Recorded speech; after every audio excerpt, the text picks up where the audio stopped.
We'd like to welcome everyone. If I didn't get a chance to welcome y'all when you stepped in, I'd like to do so now. My name is Chris Tharp. I'm the president and the third generation owner of Tharp Funeral Home, and we're very proud to have such a great group with us this afternoon. We've been doing these informational seminars now for, oh my goodness, probably about 5 or 6 years, and each year they get a little bit bigger and a little bit bigger. Our goal has always been at Tharp to provide good information to our community, and by doing so, educate them so that they can make better decisions. Our topic today, as we all saw in the newspaper, really deals with some basic estate planning, but also some basic funeral planning. Fortunately, both from an estate planning perspective, whether it's your will, your power of attorney, or your medical directive, or whether it's your funeral plan, these aren't things we have to do every day. Thank goodness, because in many cases there's a lot of decisions that we have to make, and they're big decisions. But because they're decisions we don't make every day, we oftentimes don't do a very good job at it. And that's our goal in this afternoon's program, is to provide you all with good information so that you can make better decisions. We designed the packets that each of you got to also be very self-explanatory. Hopefully they'll answer a lot of your questions as you look through them. We're not going to read them to you, obviously, in the program, but take a minute when you get home and familiarize yourself with their contents, because they are highly informational and hopefully will be of good use to you. My grandmother is 94 years old, and she lives with my wife and I, and she did not have an estate plan.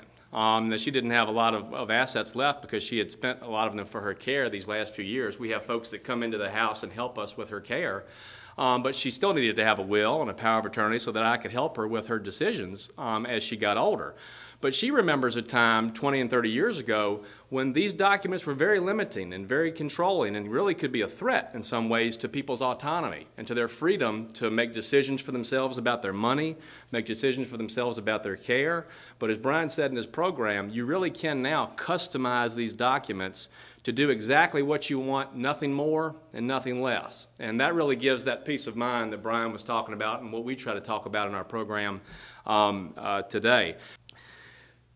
Death is something that brings out the best in some families, and it can bring out the worst in other families. And I am every week touched in some way by some of the stories that I see unfolding before me by people who did not take the time to meet with an attorney and make some basic planning, or meet with a funeral director and make some basic decisions. This planning that we're talking about today can have enormous financial implications if you do it poorly or if you don't do it at all. I said at the beginning of today's program that these types of decisions, thank goodness, are not decisions that we have to make every day. It would wear us out if we had to make them every day, so thank goodness that we don't. But when we do make these decisions, we need to make sure that we have competent consultants that know what they're talking about and give us good advice, because we don't do it every day, and that they're consultants that are honest people giving us good advice. So again, the focus of our program is to share that information with you. I'm going to ask you to look in your Tharp packet that I hope everyone got when they came in. And I'm going to ask you to pull out a sheet that's called the 50 Things You Have to Do on the Most Difficult Day of Your Life. And I always start with this sheet because it's a good starting point to sort of begin thinking about funeral planning. My official topic today is 10 mistakes to avoid in funeral planning, and Marla Meek, one of our staff members, is going to come forward in just a minute and talk specifically about that area. And then another one of our directors who helps us with advanced planning, Jeff Thaxton, is going to touch briefly on the laws in Virginia regarding prearrangement planning. I always start with this document, as I say, because I can't tell you how many times I've been at a visitation or at a funeral and somebody will come up to me and pat me on the arm and say, "Chris, you don't have to worry. I've done all my planning. I told my kids I wanted to be cremated."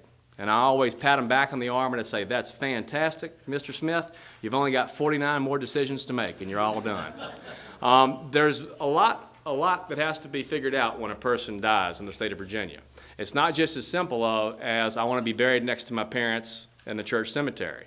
There's, as you see from this list, a number of things that have to be considered. Now, in some cases, not all of these apply, but it is a good jumping off point to begin thinking.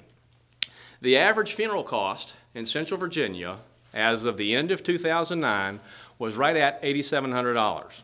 Think about that, $8,700.